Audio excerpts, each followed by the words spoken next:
sebuah hutan hiduplah seekor tikus kecil. Ia sangat takut akan rubah, serigala, dan bahkan dirinya sendiri. Bahkan jika angin bertiup dan ranting berderak, ia segera mencari lubang untuk sembunyi. Karena itu, semua hewan kecil mengolok-oloknya. Penakut sekali dia. Kau bahkan takut terhadap angin. Kau memang penakut. Kau memang penakut. Kau memang penakut. Pada suatu hari, tikus mengumpulkan keberaniannya dan pergi menemui Raja Hutan, sang singa. Singa baru saja selesai makan siang. Ia sedang tidur siang di depan guanya. Teman-temannya tikus semuanya penasaran pada rencana tikus.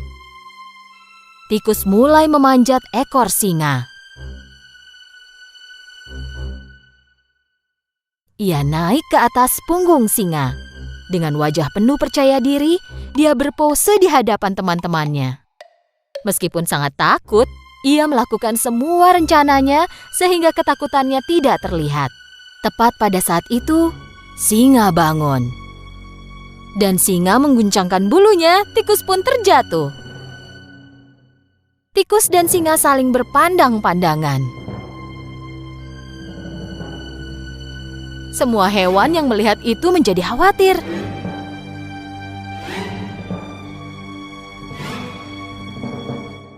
Oh tidak, singa akan menelan tikus itu. Nekat sekali, berani sekali. Apa yang kau lakukan di punggungku? Raja hutan, tolong jangan makan aku. Aku hewan yang paling takut dan paling rentan dari semua hewan. Sepanjang hidupku aku selalu ketakutan. Bahkan jika sehelai daun jatuh dari pohon pun aku takut. Aku sudah capek ketakutan terus. Aku ingin menyingkirkan rasa takut ini. Kau kan raja hutan ini. Satu auman besar darimu maka semua hewan takut kepadamu. Maukah kau melindungiku? Singa mendengarkan tikus dengan diam. Tikus penasaran apa jawaban dari sang singa.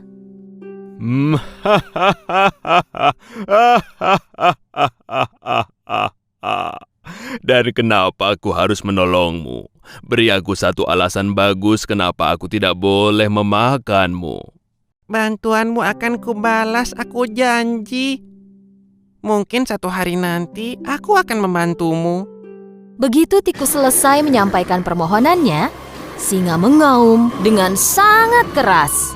Bagaimana tikus kecil sepertimu akan bisa membantuku? Tapi karena melihat tikus kecil itu gemetar, singa memutuskan untuk tidak memakannya. Untunglah aku sudah kenyang. Sekarang pergilah dari hadapanku.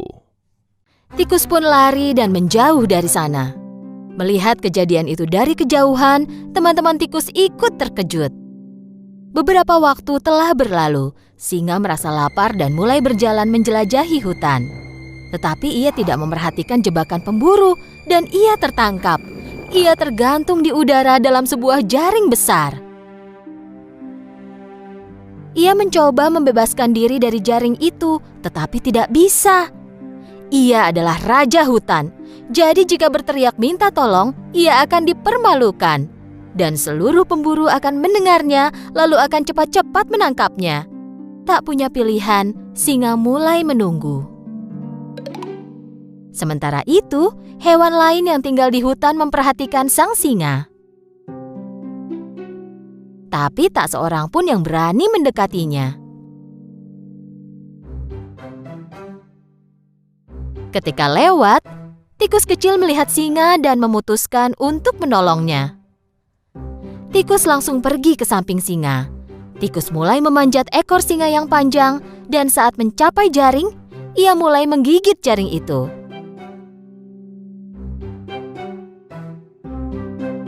Pada saat itu, kelinci berlari di samping mereka. Hai teman, cepatlah, para pemburu segera datang. Hewan-hewan lain yang berkumpul tiba-tiba mulai berlari ketika mendengar kata pemburu. Tapi tikus terus menggigiti jaring dengan tekun.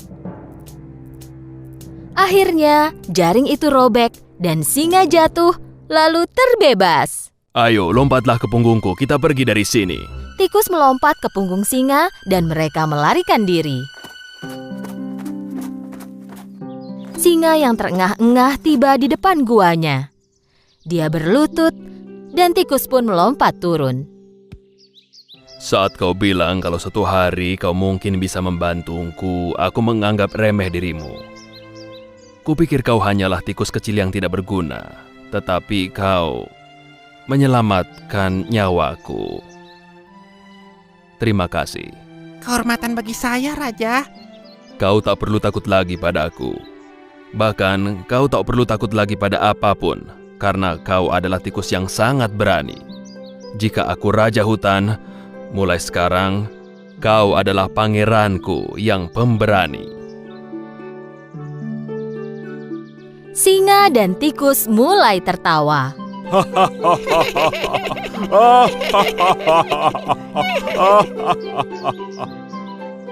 Semua hewan yang menyaksikan kejadian itu dari jauh mulai keluar dan bertepuk tangan untuk tikus pemberani itu. Singa dan tikus menjadi sahabat, dan hutan kini damai selamanya. Suatu hari, seekor tikus yang tinggal di kota mengunjungi temannya. Temannya telah lama meninggalkan kota dan mulai hidup di desa. Setelah perjalanan panjang, tikus kota akhirnya tiba di dekat desa tempat temannya tinggal. Tempat ini bau sekali. Bagaimana dia bisa tinggal di sini?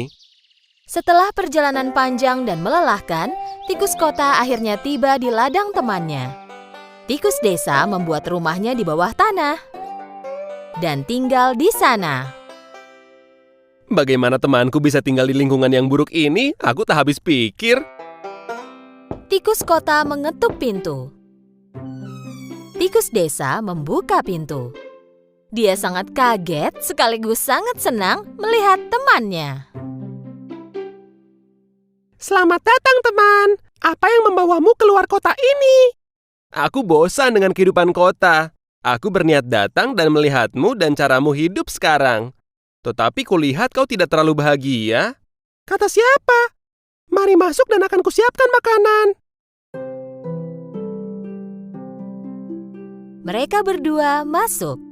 Tikus kota kagum melihat bagian dalam rumah temannya karena tikus desa tinggal di lubang kecil, gelap, dan sedikit udara. Rumahmu gelap dan kecil sekali. Bagaimana kau bisa tinggal di sini?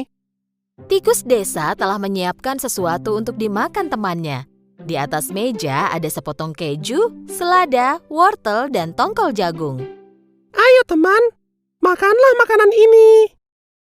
Tikus kota melihat semua sajian yang ada di meja dan berkata, Kau sebut ini pesta?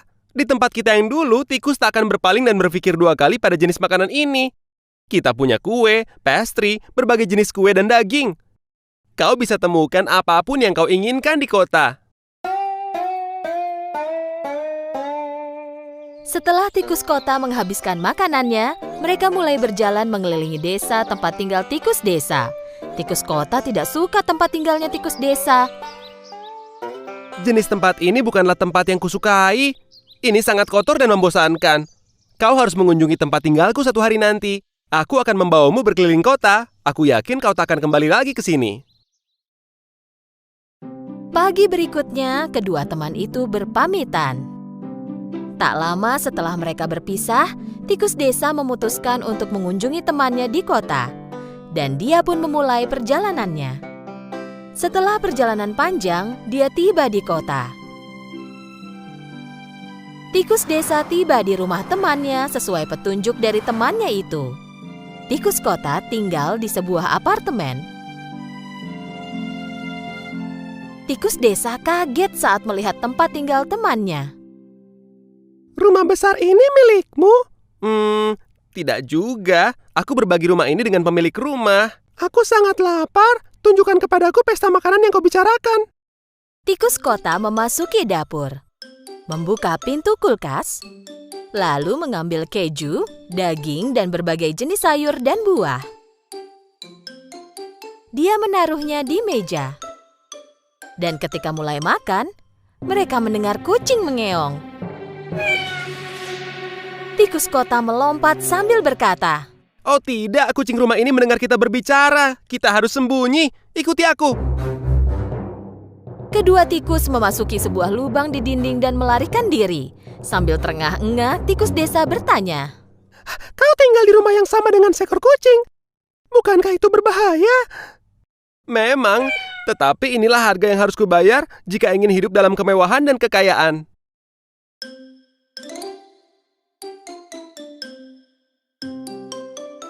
Setelah beberapa lama, saat kucing pergi dari dapur, mereka keluar dari lubang itu dan melanjutkan makan. Tak lama kemudian, mereka mendengar pintu depan terbuka dan tikus kota panik. Ayo, cepat dan larilah. Tuan rumahnya datang. Larilah sebelum dia melihat kita. Tikus itu berlari ke lubang dan tikus desa bertanya lagi sambil terengah-engah. Kali ini aku tak tahu kenapa kita berlari. Tuan rumah itu apa dia tidak tahu kau tinggal di sini? Tentu saja dia tidak tahu. Manusia sangatlah berbahaya. Bagaimana kau bisa tinggal di rumah seperti ini? Ya memang saat-saat seperti ini selalu ada, tetapi aku sangat bahagia tinggal seperti ini. Lihat, aku bisa makan apapun yang aku mau kapan saja. Sudah aman sekarang, ayo kita lanjutkan makan. Tikus desa keluar dari lubang, tetapi begitu dia keluar, dia berjalan ke arah pintu dan mulai mengeluh. Tidak, terima kasih Tuan. Aku tidak selera makan lagi. Ketakutan ini sudah cukup buatku. Aku pergi saja. Kau mau kemana? Aku akan pulang. Rumahku mungkin tidak kaya, tetapi aku hidup damai dengan kebebasanku. Aku lebih baik hidup tenang dan merasa bebas daripada hidup ketakutan setiap saat. Demikianlah tikus desa kembali ke gaya hidupnya yang miskin dan melanjutkan hidup dengan bahagia. Dan dia tak pernah kembali ke kota lagi.